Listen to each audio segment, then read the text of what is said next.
I'm here to talk about success, right?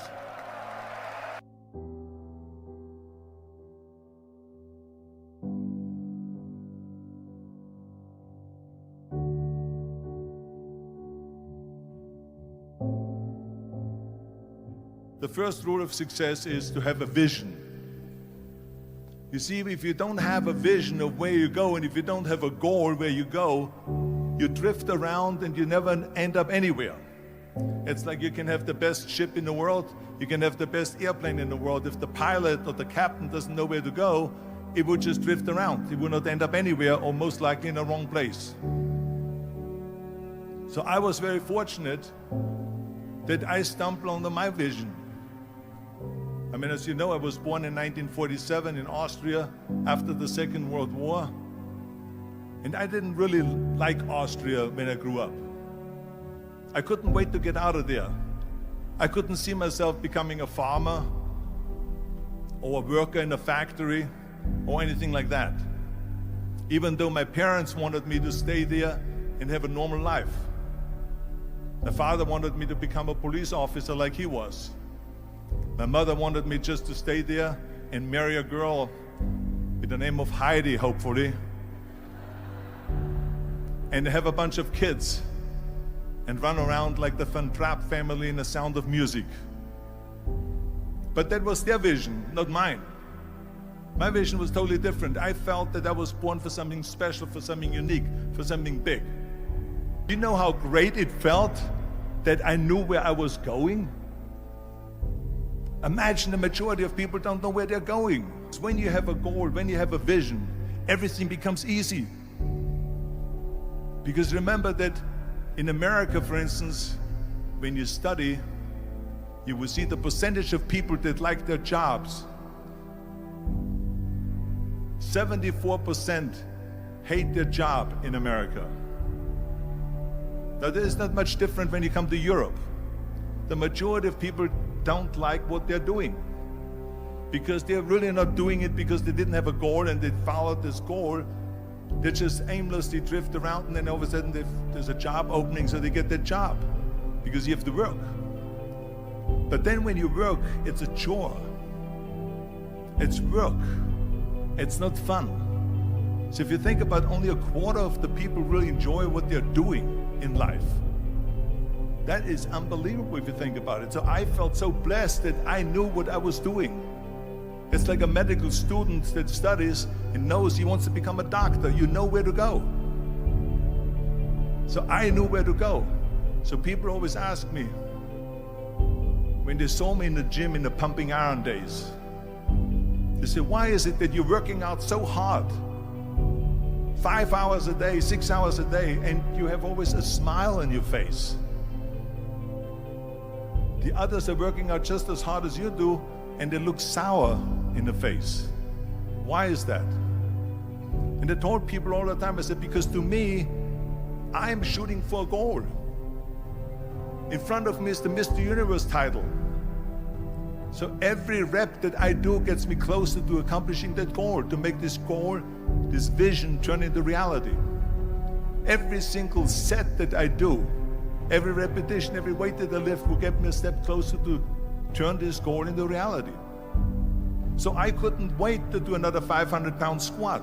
I couldn't wait to do another 500-pound bench press. I couldn't wait to do another 2,000 reps of sit-ups. I couldn't wait for the next exercise, for the next half hour of posing and all the kind of things that you have to do to be a champion. And with the age of 20, I went to London and I won the Mr. Universe contest as the youngest Mr. Universe ever. And it was because I had a goal. So let me tell you something, visualizing a goal and going after it makes it fun. You got to have a purpose no matter what you do in life. You got to have a purpose. So that's rule number one, have a vision. Rule number two is, don't listen to the naysayers. Don't listen to the naysayers.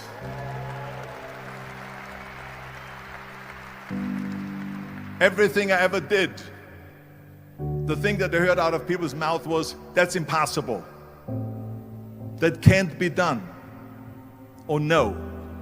So whenever someone said to me, it can't be done, I heard it can be done. When they said no, I heard yes. And when they said it's impossible, I heard it is possible.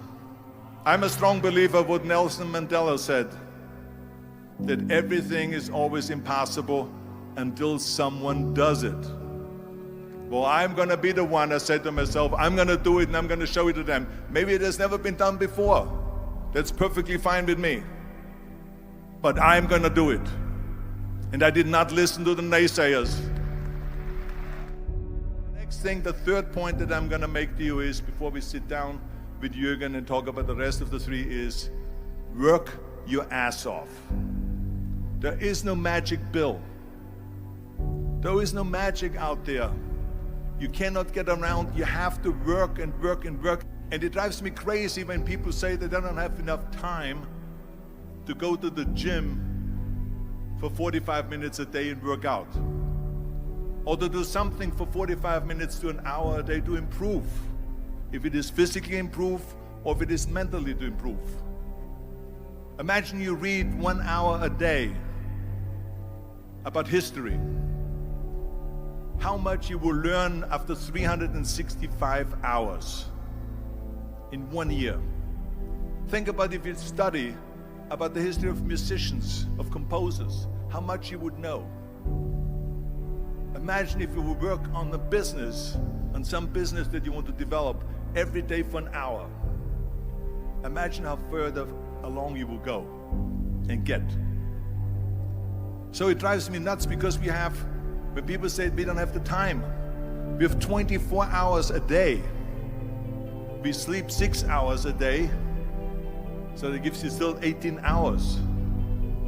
So there's someone shaking their head out here in front. They say probably, I don't sleep 6 hours, I sleep 8 hours, right? Or just sleep faster.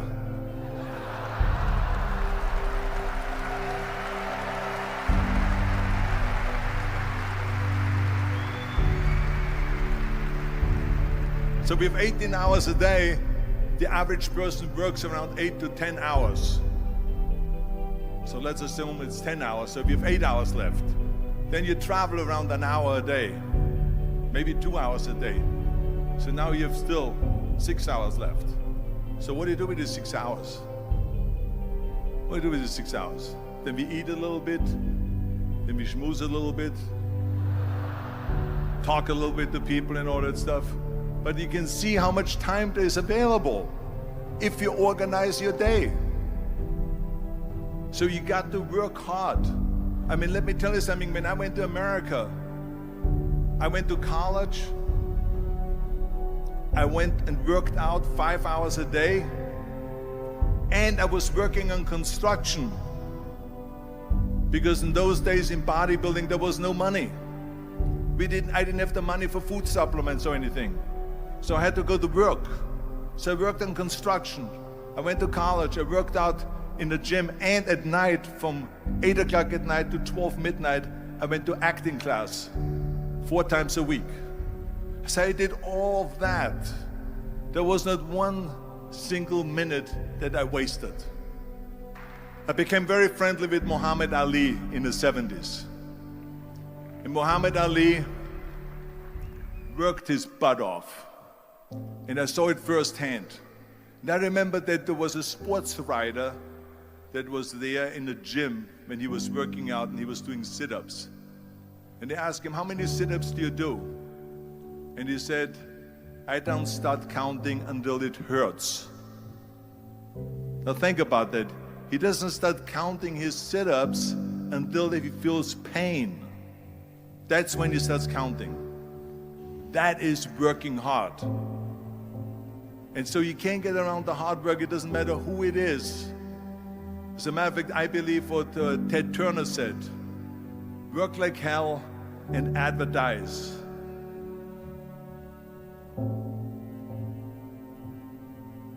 You get it?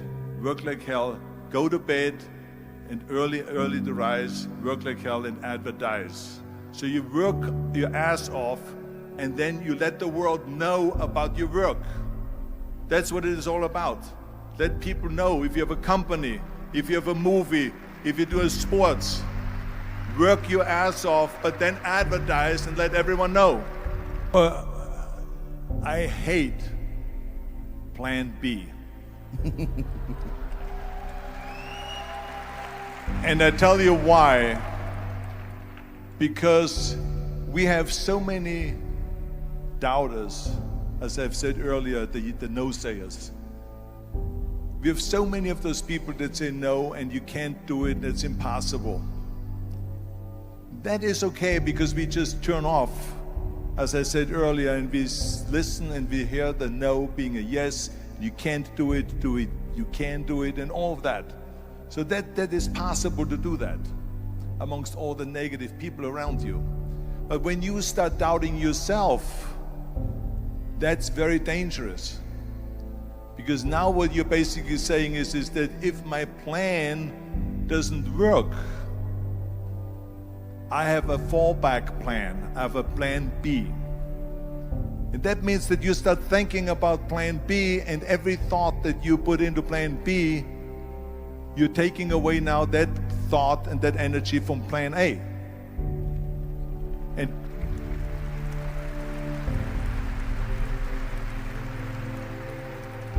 And it's very important to understand that we function better if there is no safety net, because plan B becomes a safety net. It says that if I fail, then I fall and I get picked up and I have something else there that will protect me. And that's not good, because people perform better when there's no safety net. People perform better in sports and everything else if you don't have a plan B.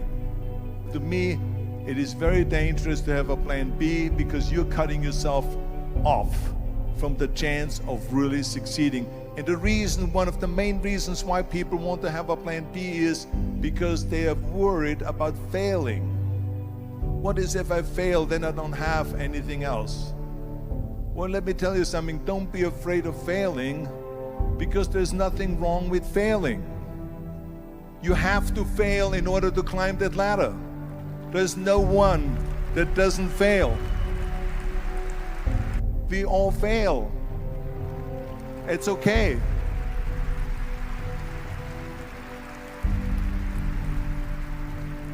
What is not okay is that when you fail, you stay down.